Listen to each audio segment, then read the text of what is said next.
Well, it was another record day for the NASDAQ Composite where the biggest winner was Select Comfort. By the way, last night I mentioned the company's blowout earnings, which today powered the stock up 28% on huge volume because, in part, 16% of the float was short. That's right, lots of folks still betting against this market or waiting for the crash. I keep saying make your portfolio great again and focus on great American companies. In fact, I pointed one out this week. Tomorrow, President Trump will visit Snap-on Tools in Milwaukee, Wisconsin, highlighting that this is an all-American business. I think it's a great sign for investors. Wondering what American stocks add to the portfolio? This is one of my favorite names in the group. I would be a big buyer of the stock. Now, it's extremely oversold, and I think it could double in the next 2 years. I've got details on it at wstreet.com. Well, you know what? Up 6% today, so only 94% to go. But it was a grand slam. I hope you listened to me. In the meantime, let me bring in Jason Rotman and Shelby Holliday. Jason, I'll start with you. You know what? The shorts are getting slaughtered. People think, I guess we've got a little spoiled after November 8th. The market doesn't go straight up. Sometimes it goes sideways. Sometimes it goes down. I'm bullish. Where are you?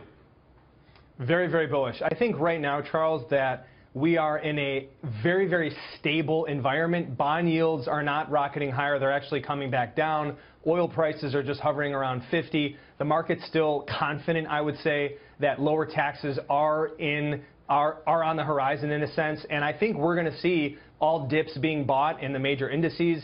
The only thing is that I think investors are a little bit scared about the market is potentially overvalued relatively. So you're going to have to look outside of the major indices for stock picks, and I hope we get to talk about them. I'll let you squeeze in one, but I want to go to Shelby. The S&P 500, the forward PE ratio is around 17.5, historically 15. I'm not afraid of that if we get the growth. I'm saying we're already seeing it before the Trump agenda kicks in. How are you seeing this whole thing? Well, I've been talking to a lot of investors lately, and they say there are risks for the market. There are a lot of headwinds. There are a lot of jitters. But it's troublesome when you see Secretary Mnuchin talk about tax reform today and the market goes up. It's reacting to everything that is said rather than things that are actually being done. We have no idea. So you dismiss all those amazing earnings that came out today? I don't dismiss them, no. Visa blew them away after the close tonight? No, absolutely not. Earnings are extremely important, and the first quarter was extremely strong. So that's definitely encouraging for investors. But you look at geopolitical risks, you look at uncertainty in the French election, a lot of things out of Donald Trump's control that are also causing a lot of jitters.